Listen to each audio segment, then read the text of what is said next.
Welcome to the Psychedelic Support Monthly Speaker Series. I'm your host, Dr. Allison Fiducia, and today we are going to be discussing how to align your psychedelic use with self-awareness and agency. And before I introduce our special guest, just a few things. You are able to communicate with each other in the chat box there. So if you want to drop in where you're coming from, your name or anything else you'd like to share with the group throughout the discussion here, you can use the chat box there. We also are hosting this meeting in a different format today. As you may notice, you can see each other. And we're doing this because David, our speaker, will be interacting with the audience today. We will record this and provide the video after in an email follow-up along with any resources shared. And with that, I'll go ahead and introduce our speaker. David Drapkin is a licensed clinical social worker, a clinical psychotherapist, educator, and thought leader at the intersection of mental health innovation, consciousness exploration, and public care systems. With over 15 years of experience across hospital psychiatry, addiction treatment, private psychotherapy practice, and psychedelic education, David's work spans frontline clinical service, executive leadership, and international consulting. I'm going to drop in his LinkedIn profile so you can learn more about his work and his professional experience. And if you have anything else you want to add to that, David, you're welcome to. So I'll go ahead and hand it over to you. We can get your slides up. Awesome. Thank you, Ali. Lovely seeing everybody here. Good morning or afternoon. It's evening for me. I've got some bloody good slides, I have to be honest. These are some crap. I'm a bit of slides, and I've just been experimenting with AI images as well. So I've created some AI pictures that are quite fun to do, to be honest. I got a bit obsessed with it. So I'm okay if Ali wants to share these or put them somewhere. I'm okay to do that. You can let me know. The final slide has all of my information. So email address, LinkedIn, and then the organizations I'm working with right now. The end for that. So I wanted to do this webinar. There's this idea around embodiment that's become so important to me, and making choices for me. I've been using this term for my highest good lately, and with my clients, in the beginning, we're saying to support your highest good, aligning with your highest good. So that's why I'm doing this work, so that our psychedelic use is for our highest good. A bit about me, and I'll actually share something that's pretty topical. So these are all the different organizations I'm working with at the moment. I used to be with Psychedelics today in Vital, so that might be where you recognize my English voice from. I am now doing another podcast called The Healing Mindset. So last episode of the amazing psychologist Dan Tomasulo, one coming out this week is with Johnny Crowder. Cool episodes, not just psychedelics. I'm a social worker, psychotherapist. I do LCSW clinical work in New Jersey, but I do work all over the world as a psychedelic harm reduction and integration practitioner. I've recently started working for Everkind, so I'm learning how to train an AI mental health coaching chatbot, which is amazing. It's really interesting learning how to deal with suicidality and an AI world. And then I also work with, as a co-founder, the Mind Shift Collective. So feel free to check that out. Hit me up if you want to find out more information. A group of builders, innovators, and kind of value-driven psychedelic entrepreneurs to support each other globally, getting their vision into life. And really interestingly, this isn't really official, but UPEP, the University Psychedelic Education Program, they're live, and I'm not officially working with them, but I did just record their first ever kind of podcast episode that's coming out next week, which is going to be wonderful, with Heidi Allen from Columbia University. So just check that out. That's an amazing program. And then I'm also advising Angie Leake, who you may know, at the Holos Collective in Arkansas, And I'm an advisor, and I helped her with meditations and designing an amazing retreat coming up in a few weeks. So I'll drop that in the chat box here. It's a retreat that's ketamine with Journey Clinical, fire pit, dancing, massage, ceremonies. It's going to be great. I won't be there, but I'll be tuning in and doing some meditation work. So those are the things I'm kind of working with at the moment. All right.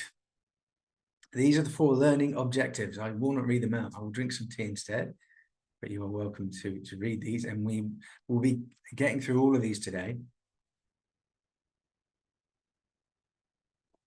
We have a lot of slides, a lot of content. Grab something to write with, journal, tablet, whatever it is.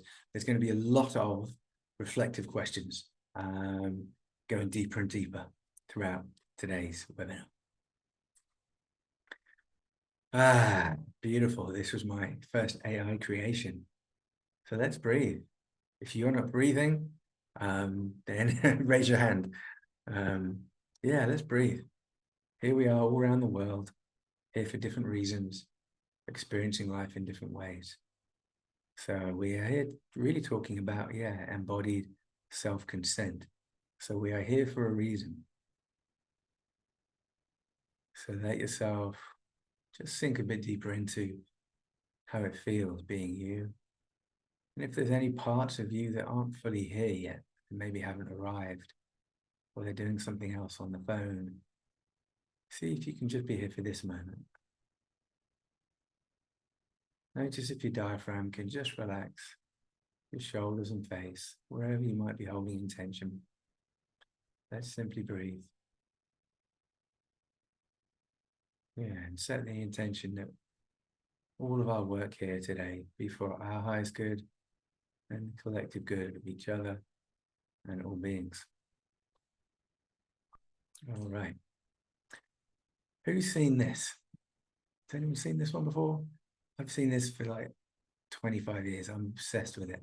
An Englishman did it, I think it was English, 25 years ago. I want this to be your first writing exercise. So all you need to do is look at it and then ask yourself or feel into yourself, which one of these blob people am I now? Really look at them. Each one is experiencing life in a different way. Which one are you feeling most like? And then write down one sentence, which one you feel like and why you're feeling that way, what it feels like to feel like that person. And so we're starting now with the breathing, with kind of using this visual aid to tap into who am I, how am I feeling, why am I here? So we're going a bit more deeply. Who am I right now? And the beauty of this, I use it all the time. I had it taped to the wall in my bathroom, so I'd see it multiple times a day. It changes day by day.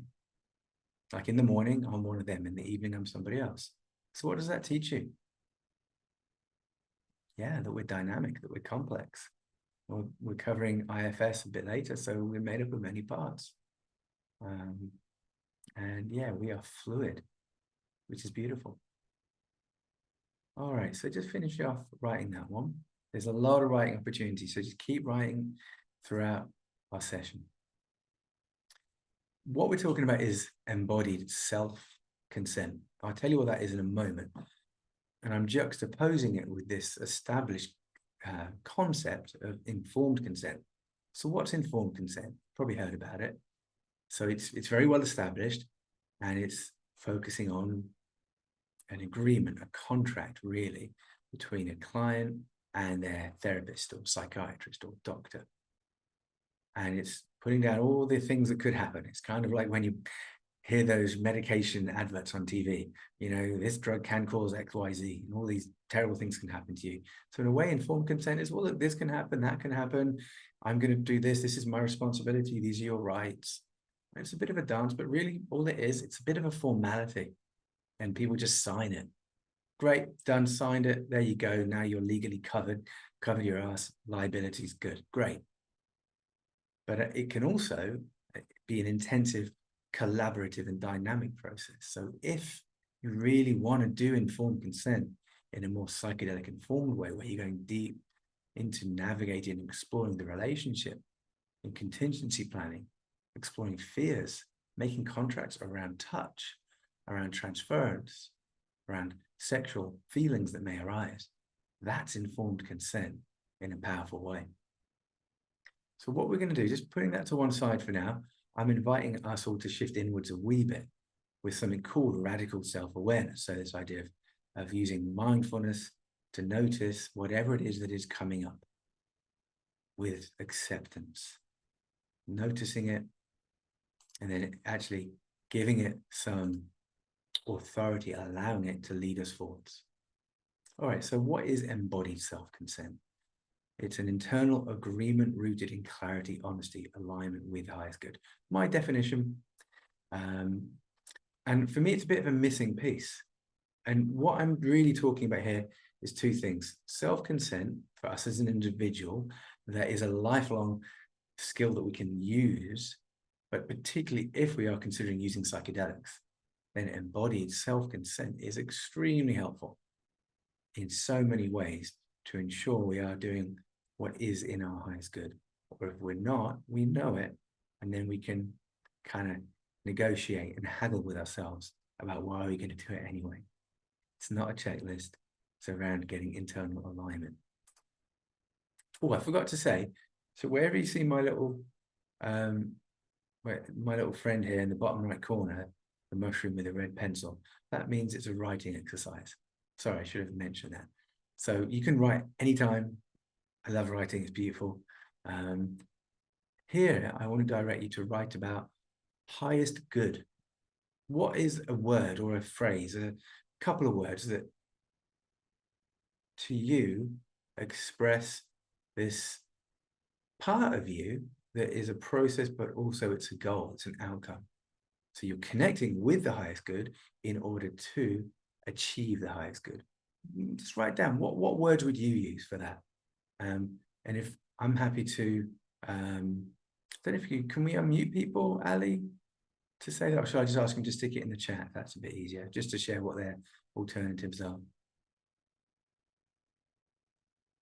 Yeah, let's go with the chat for now since we're Yeah. at 95 participants. But if you want to have people raise a hand, Yeah. perhaps would be an Yeah, maybe organized for way this one, to. it's just a couple of words. Great to see there's 95 people. Yeah, so just pop it in the chat. What is your unique way of connecting with highest good? What words? And remember, these are words that honestly are just trying to express a feeling so that you know you're in internal alignment within yourself. So yeah, pop those words in there. Let's see what people say. Expansive yet interconnected, in touch with wisdom and compassion via meditation. Compassion, beautiful. Good stuff. Silence, heart knowing. Healed state, universal wisdom, love, stillness, surrender. Oh, yeah, just feel into all of those. Oh, beautiful. Thank you. Oh, that was delicious. Okay, so why is embodiment so important? Our minds are tricky little buggers. They can make us believe anything, and we can do terrible things as human beings, historically speaking. We can justify, intellectualize anything and deceive ourselves, even if it's not in our best interests. And emotions, they're great, they're really deep, but they're very complex and they kind of come and go, and they often blend into each other. They're hard to put words to them. But they're all good, our mind and our emotions. But the body, it very rarely lies to us. There's a deep wisdom, perhaps kind of in a healing intelligence that connects our nervous system and our breath and our brain and our body with our emotions. So our body is wise, and it's often slower and a bit more ancient, I would say, than our mind and our heart that kind of jumps all over the place. And this idea of using embodied self-consent to help us with our psychedelic decision-making, and then also to help our clients with their decision-making, we need to be embodied in our self-consent and help them be embodied in their self-consent. Yeah, and it's a dynamic process, and it's reciprocal as well. And some concepts that help me remember what it is, there's this idea of presence, coherence, which is more like unity within self and having something that is consistent within, resonance with others, heart rate variability, or heart breathing, that podcast I told you about with Dan Tomasulo. He speaks about breathing in and out from the heart. And yeah, being regulated within our parasympathetic nervous system. All of that is that physical, self-regulated, coherent self-consent that's embodied. Something else that I'm suggesting here as well, it helps us connect deeper down with needs, not just wants. Our wants are fleeting and infinite. We can watch an advert and say, oh, I want that. Or we can think of something, oh, I want to eat that. Or, oh, I want to listen to that song. So our wants are incredibly fickle and fleeting, and that's fine. But our needs are deeper, and they often are more consistent. And usually they are aligned around, our highest, deepest good. And you're the primary gatekeeper of these needs. We can't always get what we want, as the Rolling Stones said, and we can't get what we need, but it's our job to do our best to hold ourselves accountable for that. So by being accountable, really we're anchoring our decision-making in this process of life is complex. There's lots of contradictions within us. I have conflict, fears and longings within me, and they want different things at different times. And when it comes to psychedelics, I want all these different things to happen maybe, and I'm afraid certain things I don't want to happen. How much control do I have? Not much, but there is actually certain ways of minimizing risk and maximizing benefit, as we'll discuss. I won't read this one, so just read this one out. This was literally last week. Andrew Tatarski, if you know him in New York, beautiful psychologist, specializes in addiction, and he came up with this integrative harm reduction psychotherapy. So this is him talking around psychedelic exceptionalism.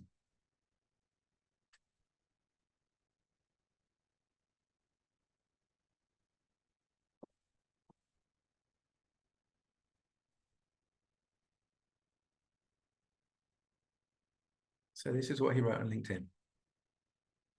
This is a leader and how they lead. So we're now going to take this work in the next slide. Get your journals ready. There's our mushroom. We're going to do a bit of writing about how different words, different labels feel within us. So let's just take a couple of breaths and really connect and tune into our body sensations. And let's proceed and see what we notice. So here's a question. What's the difference between being a psychonaut and being a person that uses drugs? The difference is psychedelic exceptionalism. This idea that psychedelics aren't drugs. Why not? Oh, because they're cool, or because they're legal in some states, or because they're spiritual, or because they're fun and you can use them in a rave, or they've been used for thousands of years. So psychedelics are drugs. Not all drugs are psychedelics, obviously. The next 4 little bullets I'm going to show, I want you to feel into these words, and with each bullet point and words, write down what feeling comes up and how you feel about being these words yourself. I take psychedelics. What feelings does that conjure up? I take psychedelics. What does that mean to you? You might feel proud of it. It might be a kind of a clarion call for liberation. It might be to do with, they help me with my mental health, so they're kind of medicine. What does that mean to you? I take psychedelics. Next one, write about this one. I am a psychonaut. What does that mean to you? To be a psychonaut.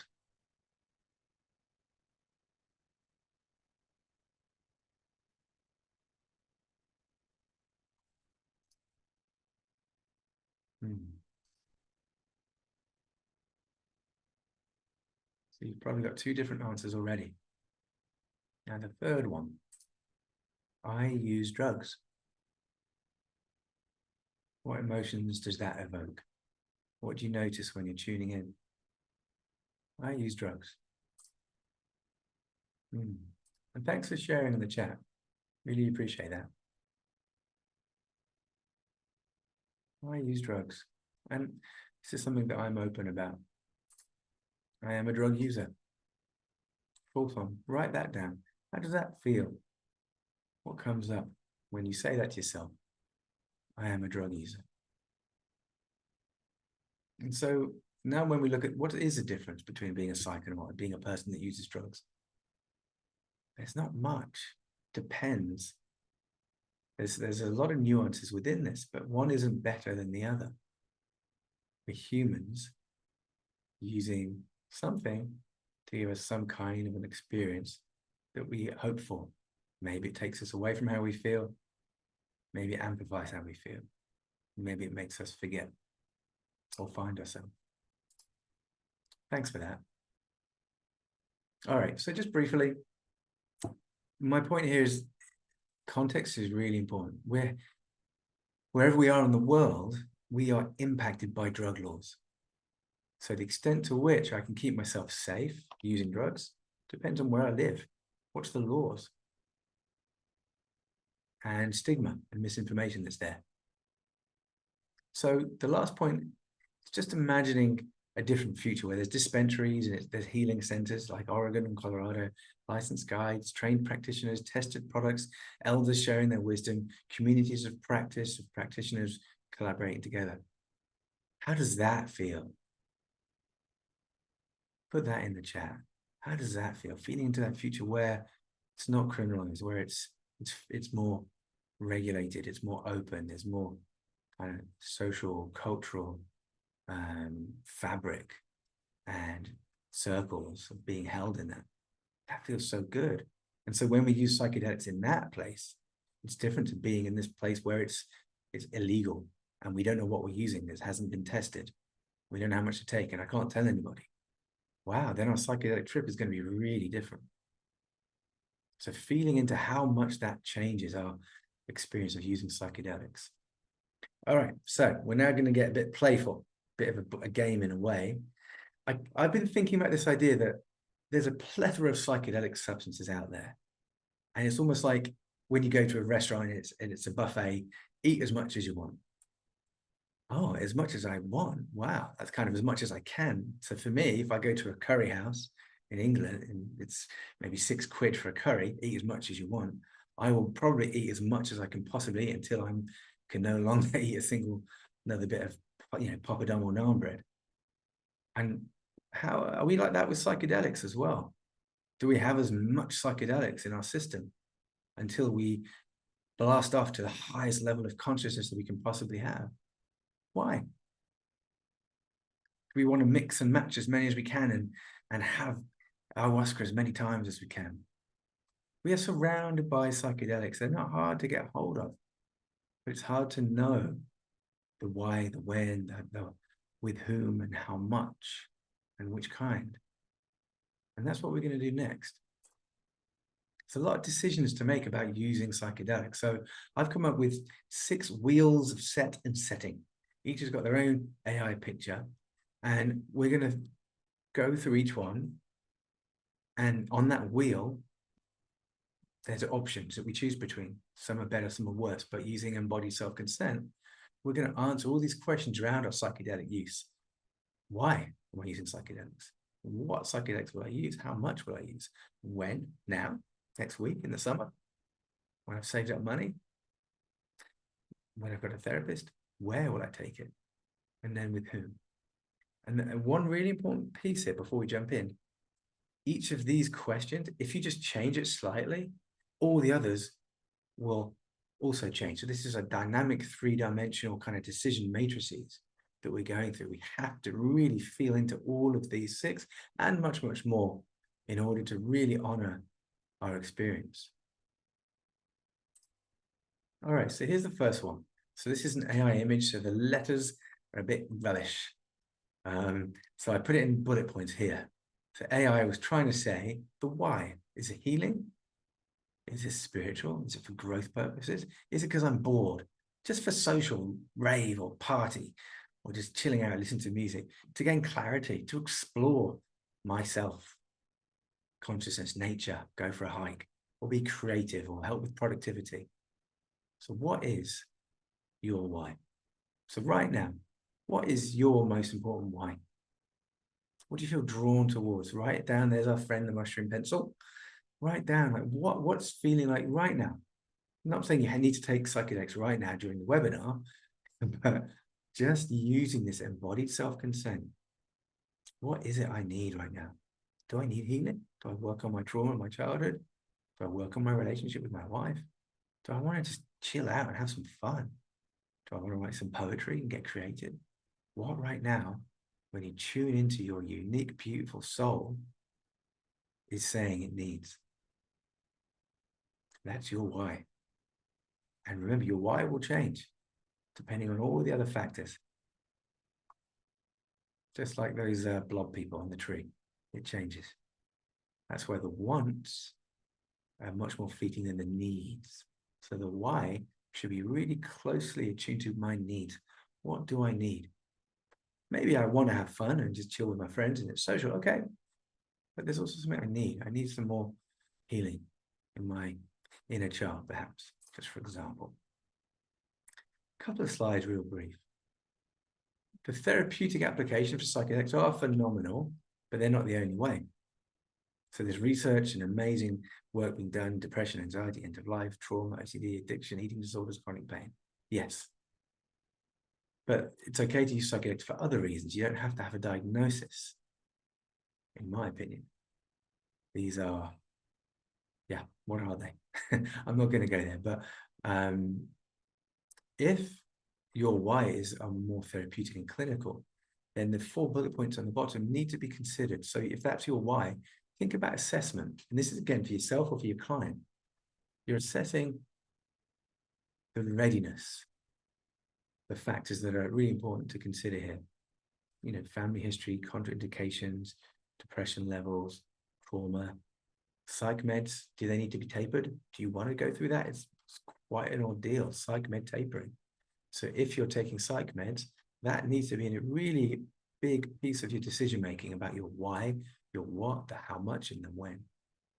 And one thing I want to say, just because you don't have a diagnosis, whatever that means, doesn't mean there's no risks of psychosis or of addiction or of a cardiac arrest, particularly with something like ibogaine.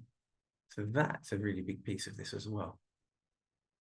Methodical and being really accountable to your decision-making here. So some of the other non-clinical whys, what do I need here? Spiritual, religious, rites of passage, personal growth, creativity, performance, recreation, and social. You choose. You choose. But really be aligned with your highest good.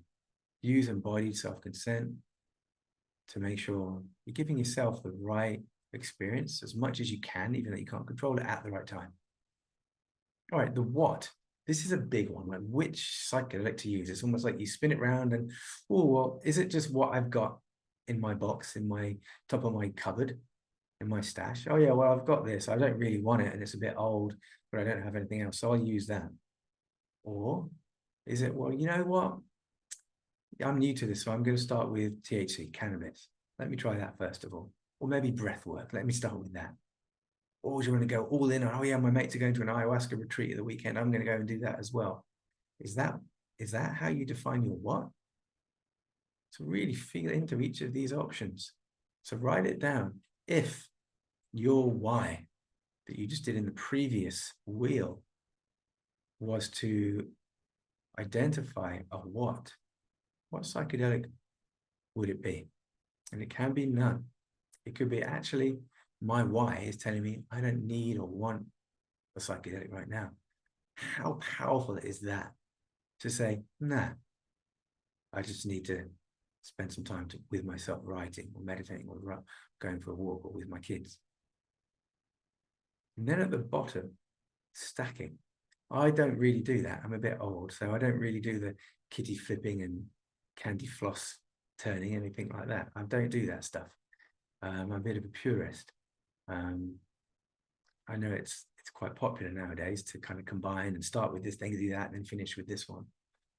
So that's okay.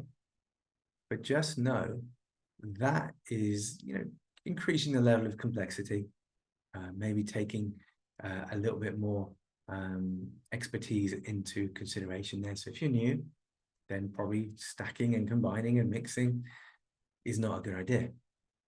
And if you don't have some of the other factors we'll be looking at, like support, maybe a therapist as well, then really think about, do I want to go high with ayahuasca and ketamine and cannabis? Am I ready for ibogaine, especially with the cardiac risk and it's a really intensive trip? Is there a crash cart available? Is there a doctor nearby? Does anyone know I'm doing this? So there's a really important piece here around the what. Safety is important, which we'll get to later. The how much. So again, you've got your why, you've got your what. What's your how much? A microdose, which is barely perceptible. A museum dose, maybe like, say, a 1 gram maximum equivalent of mushrooms, say, moderate. Maybe psycholytic, which is where your emotional axles and cogs are nicely greased, so you're more kind of lubricated and expansive and expressing your emotions. You want to get really high in a powerful trip, or maybe a really strong heroic dose, or ego death, whatever that might mean to you. How much? And again, this might be not what you want, but what you need that's aligned with your highest value. Feel into it. What do I need? How much? And you might want to set limits when you trip. I'm going to have 3 grams of mushrooms, no more. Or I'll have 2.5. And then after a few hours, there's another 1 gram there. Maybe I'll have that. If I feel like, if these conditions are met, like I'm not freaking out, it's not too late. Think about those conditions. The next wheel says where are you going to be? This is so important. And these all combine with each other. So if your why is like to have fun, and your what is MDMA, okay, you could be in bed with your partner. You could be at a rave. You could be at a festival. If you live in South America, you could be using ayahuasca in a church, or in Colorado even. Depends where you live. But think about what's in your highest good. Write it down. What do you need? Got your what, your why, and how much. Where would you be if you did? Where? Feel into it. And maybe now that you're feeling into, actually, no, I don't want to be here. I don't want to do MDMA at a festival. Now I'm feeling into it. Actually, I want to do MDMA with my mate on the sofa. Yeah, that feels right. Feel into it.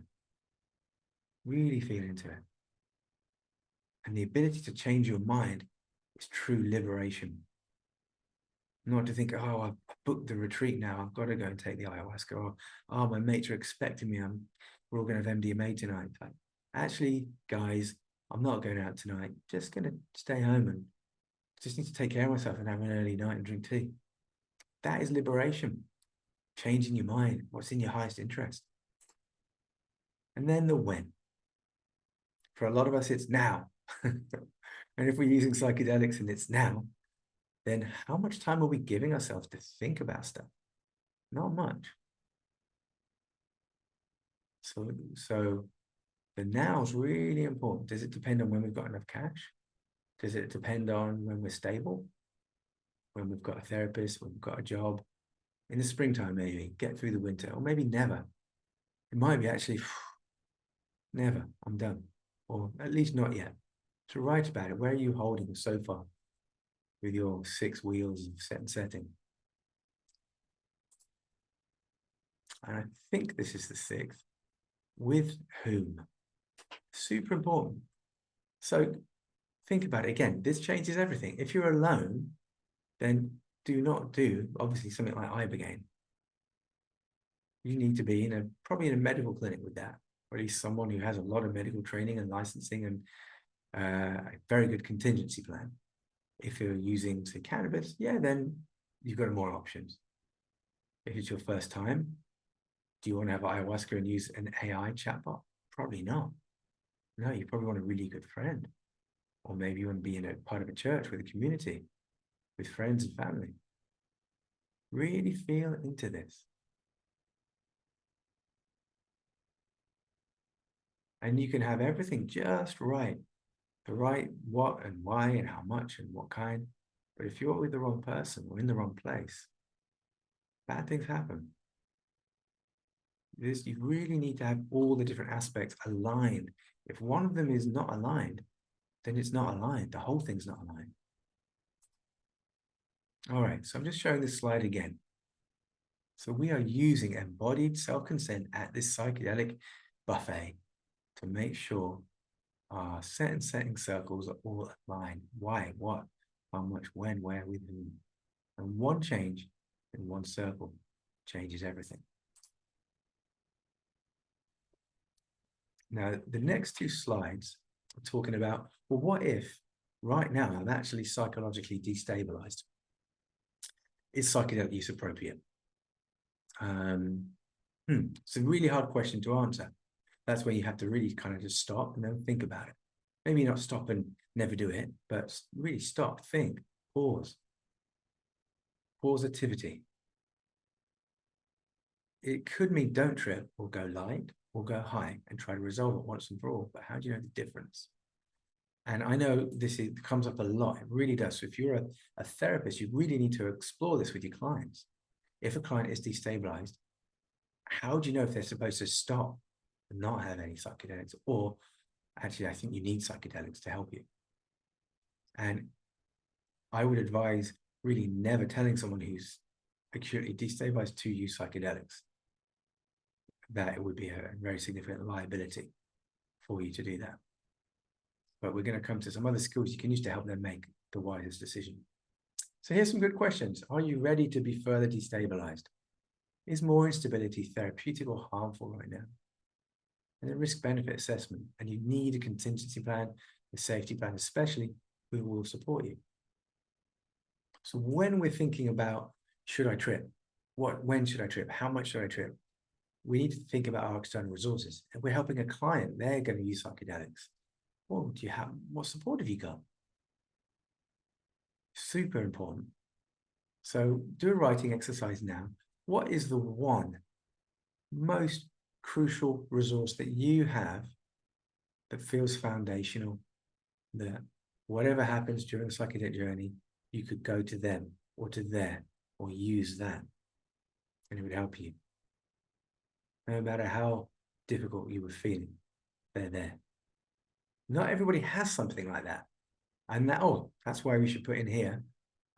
Maybe I'll ask Ali to stick in the chat box, Fireside. So everyone should have Fireside in there, saved in their phone. It's not 24/7, but I think it's 7 days a week. And yeah, they are there to help people having difficult psychedelic experiences. So if they don't have Fireside, then who do you have? Really write that down. Yeah. So I'm seeing these choices that we make as chapters in an unfolding story of your life. And your intention is a powerful declaration. So when you answer these 6 questions, you make your choice about what you're going to do with using psychedelics with embodied self-consent. Really, this is a declaration of your purpose and your own agency, commitment, and you're holding yourself accountable. So that's a really powerful decision-making process you're going through. I wanted to add this slide because saying no to ourselves is hard for many of us. To the chocolate, to the one more Netflix episode, to the going to work. We have to push ourselves. It's hard to align with our highest good. Our needs and wants are often in conflict. And how do we draw boundaries ourselves if no one's making us do it? Can we regulate ourselves? Do we know when enough is enough? Or is it just one more hit or one more hour? Oh, I may as well. What's the worst that can happen? Oh, yeah, I can mix that. I took the mushrooms an hour ago. I can have LSD now. So, okay, just really thinking through this decision-making process consciously within real intention. And are you willing to listen to your embodied self-awareness, even if it contradicts what you want? So I'm not going to go through these now. So the mushroom pencil's here. But these are really good questions that you can use with your client. And you're going to get these slides. But just look at these questions. These are super helpful for your client to use and for yourself if you're wanting to use psychedelics yourself. I like the one, if you were fully aligned with your highest good, what would be one thing in your life that would say no to? All right, we're now going to get theoretically clinical. So we've got 6 models here, and I'm trying to squeeze in as much as I can. Really, I need 2 hours for this, but there's 6 models I'm going to go into in some detail.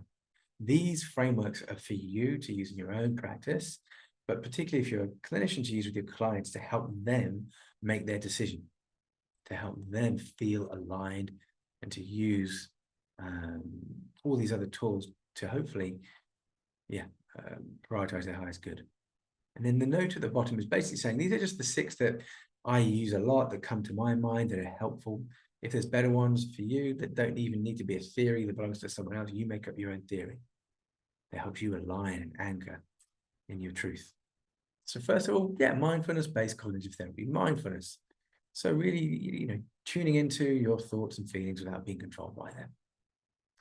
So I'm not going to read what's on the slide here, but the idea is that this is a fundamental skill that we simply must have in life to navigate how crazy and difficult it is.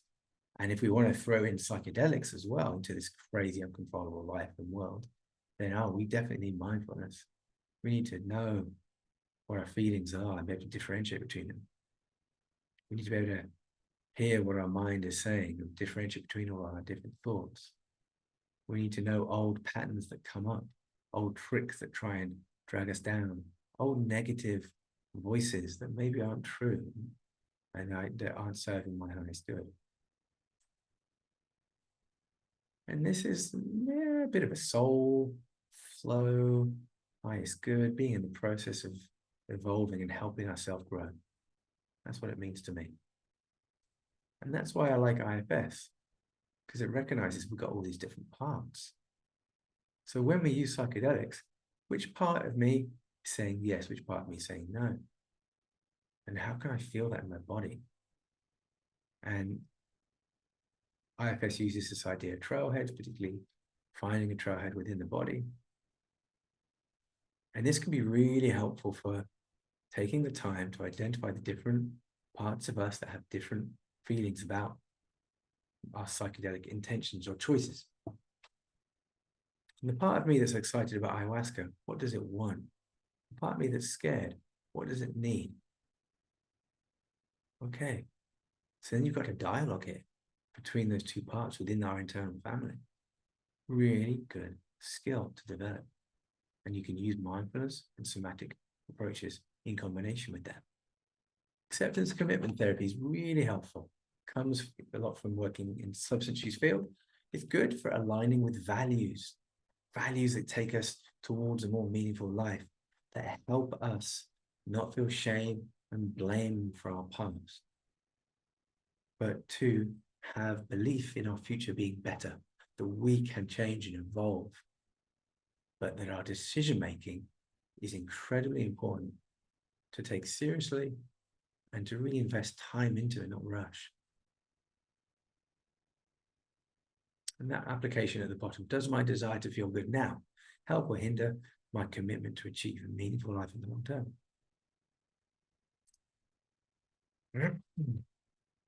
I think there's loads we can talk about with Jung and shadow work and individuation when it comes to decision-making.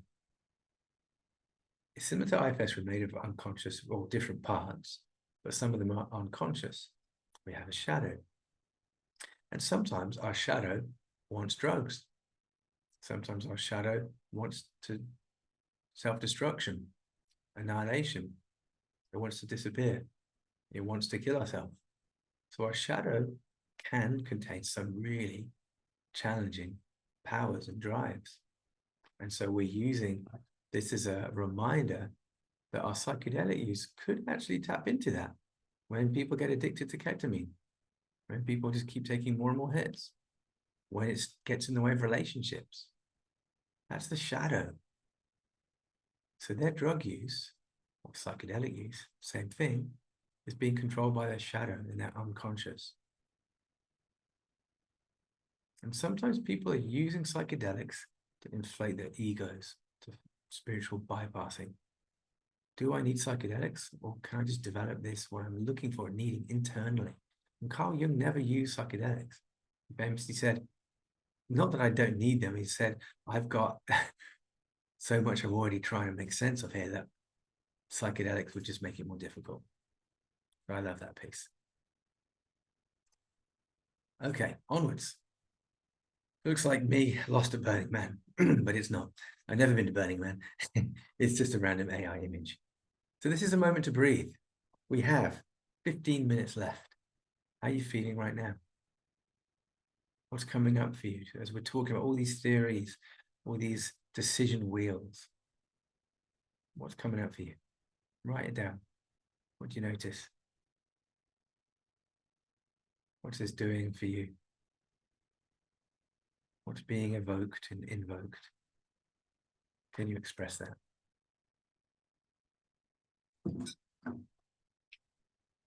I'm excited. I really enjoyed doing this. And I'm really grateful, Ali, for being here. That's how I'm feeling. I love it. All right, onwards. Somatic experiencing. So I'm not trained in that per se, but I've been using it more and more as a therapist and just in my own life, and it's amazing. So right now, I'm embodied. Are you? Are you embodied right now? Feel into that question. Am I embodied right now? And sometimes this can be a binary thing, yes or no. Am I above the line or below the line? Am I embodied? For me, it's pretty binary. I'm in my mind, if I'm racing and rushing around, stressing out, I'm not embodied. I'm a wild chicken all over the place. But right now, I'm embodied. Like I can feel what that means to me. Aligned, body, mind, and soul. And you can use the body scan. This is from Daniel and Alison McQueen of the 5 awarenesses. Awareness of your physical body, energetic body, your liminal body, emotional body, and thought body. All of those exist always. And we can tune into one of them or all 5 of them to help us connect with our momentary experience. And when we're more embodied, we move at the speed of trust. And let's try and go as slow as we can. And if we're thinking, I'm going to take this extra MDMA, could you pause it for 10 minutes? Or, this is going to be my night. Yeah, great. I'm going to do this, going to put this music on, going to get this and do that and take that. Okay, how long have you been thinking about this for, David? Oh, no, just now. Okay, right. Well, maybe just slow it down, take a few breaths, and just see if all your parts feel that's what's right. Notice what your body's saying. Check in with your 5 awarenesses. Just give it a minute and see how it feels then. Are you willing to wait a minute, David? Yeah, okay, I can wait a minute. So does my body feel ready for expansion, or does it need stabilization first? It's a really helpful question. What do I need right now? Expansion or stabilization? Harm reduction is so important. We've got a few slides here. I'm not going to read through all of it, but just know what is your default risk profile? Do you tend to be more risky or averse and cautious? You need to know that. And what is needed right now in this situation of using psychedelics with these people, with this drug that's being offered, in this place, with this dose? What's needed right now? How stable are you? How much expansion do you need? It's super important. Am I 100% sure, 100% of the dose and the purity of what I'm taking? And here's some good websites: Blue Light, Arrowwood, and Dance Safe around harm reduction stuff. If you haven't used those, then definitely check them out. And then safety protocols, like I said before, what would I do if X, Y, Z happened? What's the percentage chance of that happening? You need to think about it. Harm reduction often helps us to think about the things that we're avoiding. Our shadow, maybe the bits of us that want everything, more, now. It also helps us think about, what do I do before and after the journey? Not just, oh yeah, I just want a trip. Okay, well, what do you need to do before and after to make sure you've got food, you've got water, your phone is charged, you can get home? Think about it, slow it down. Okay, this was steampunk AI in action, harms and benefit. You're basically weighing them up. So this is a visual imagery. We are weighing up harms and benefits in our decision-making. We really are. Power of our mind to decide. There's a beautiful chap in Canada called Daniel Bear. And he wrote this paper a couple months ago called Mindful Consumption and Benefit Maximization. Check it out. It's a proper like, academic journal, so take your time. It's a lovely exposition, really using harm reduction concepts.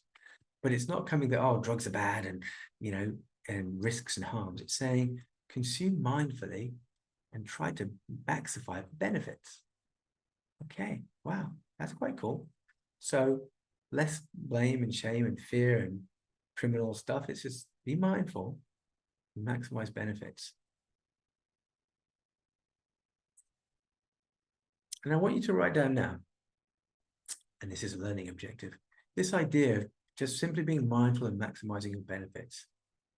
Reflect on a recent psychedelic experience or a planned one that you have coming up and explore what is aligned with your highest good.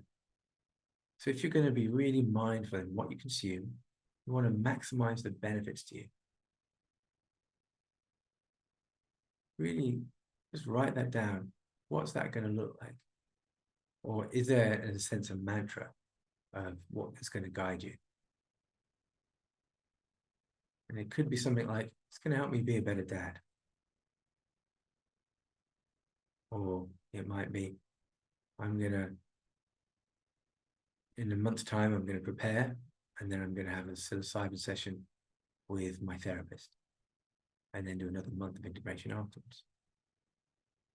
If you really are doing it from this perspective, really mindfully to maximize the benefits, what would it look like?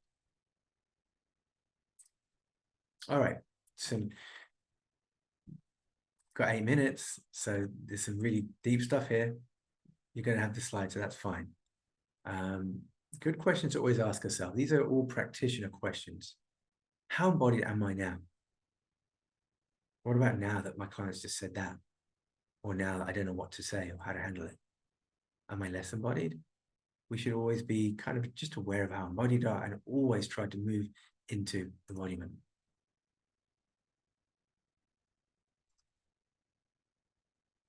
And this is this idea as well with us as a therapist of co-regulating with a client, helping them to regain their regulation and stabilization in their own nervous system. So we're, in a way, lending them our nervous system. We should always know, what's my role? Who am I here for? And how can my own psychedelic use and what I've learned from my own psychedelic experiences help me now to help this person? And motivational interviewing, if you don't know what that is or how to use it, it's brilliant working with people that use drugs, which psychedelics are. So if you work with people that use psychedelics, it's a very powerful tool to help them clarify what's the values, what's your why? What are the values here that are motivating you or that help to frame your reasoning and the story of what you hope to happen? These are the skills that you use to frame your conversation so that it's empowering to the client and it's their autonomy, their self-determining what happens next. Beautiful, beautiful technique. So these are some essential applications. Each one of these is a slide in itself. These are things we need to do if we're helping a client around their psychedelic use, particularly for their highest good. These are some of the things we always keep in mind. 3 of them I've underlined. Keep in mind psycholytic therapy, folks. Not everything needs to be heroic, maximum, bang, powerful. Yeah, my ego's shattered and yeah, I nearly died. What about psycholytic? Why not go lower? What are you scared of? Why isn't it enough just to feel your emotions? How far away do you feel that you are from simply experiencing your heart and your body and your wisdom? If you believe the gap is really far, then yeah, maybe psycholytic therapy seems like, oh, that's a waste of time. But it's actually incredibly beautiful. And I think what we'll find in time is it's actually going to be used a lot more than the heroic doses. So it's going to be very powerful once it's integrated fully into the mental health system. Transference and counter-transference, super important to work with that if we're working with clients that are using psychedelics. Well, you might feel like this, David, after you come back and have a session, you might be more sensitive, and our relationship might feel a bit different. Certain things might come up when we're exploring these expanded states of consciousness here. And maybe the biggest one, liability, ethics, scope of practice. be really careful. And again, this is a whole lecture about what you say and don't say to a client. If you even just tell them, oh, there's this great shaman I know, here you go, and you email them the address, wow, there's a good paper trail back to you. Well, yeah, I know where you can get some good clean MDMA from. Here you go. Okay, that's your license. So these conversations you have, that's why motivational interviewing is so good and harm reduction is so good. You're supporting the patient to make their own decision. I think we're going to do this. Got a couple more slides. So Kylie Taylor, amazing elder, phenomenal teacher of right relationship and inner ethics. So I feel like this is super important for us as practitioners to make sure we know who we are and why we're doing what we're doing. We're in right relationship with ourselves. And this is where embodied self-consent comes in. Am I in right relationship with myself, with my highest good? Yeah, and inner ethics, this moral compass. Aligning with that, and it helps us always get to where we need to go. Oh, yeah, and you've got some of her courses on the site. Lovely. Thanks, Ali.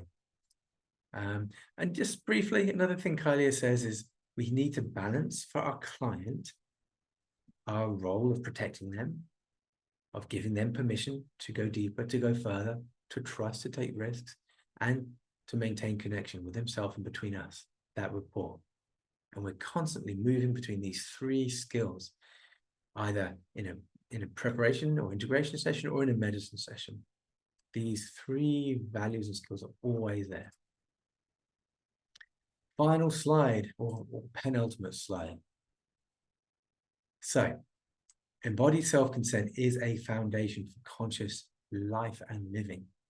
It's not just like at the beginning of a session, it's for always. And the invitation that I'm giving you, carry this practice beyond just today. Embodied self-consent. Am I embodied? No? Okay. I'd like to be. What can I do to get more embodied? Daily check-ins, regular values clarification, gain community support, maybe some groups you're part of where you're talking. It's a practical process, not an outcome.